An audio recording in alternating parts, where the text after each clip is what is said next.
En el video anterior, vimos cómo la esfera se activa al pasar el cursor sobre la ventana y viaja alrededor de 4 ventanas diferentes, iluminándolas conforme pasa la imagen.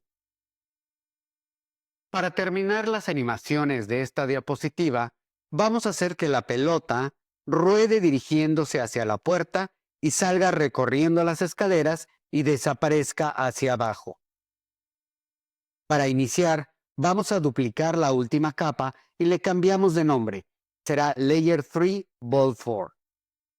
En esta capa, lo primero que vamos a hacer es cambiar el estado de cada una de las ventanas por las que ya pasó la pelota. Vamos a cambiárselas a normal para que se vean iluminadas cuando la diapositiva inicie. Solo le dejo el estado de invisible a las imágenes de la ventana del lado izquierdo inferior para poder trabajar en la animación de la pelota. Seleccionamos la pelota y la colocamos en donde terminó en la anterior capa. Le quitamos su animación. Le cambiamos su nombre en la línea de tiempo a Ball 4 Animation.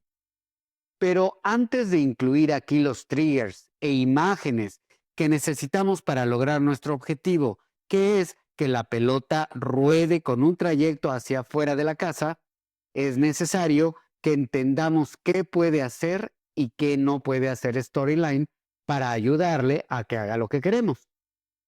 Y lo que tenemos que entender aquí es que en Storyline no se puede pedir que un objeto ruede al tiempo que siga un trayecto con un comando de clic o de hover over.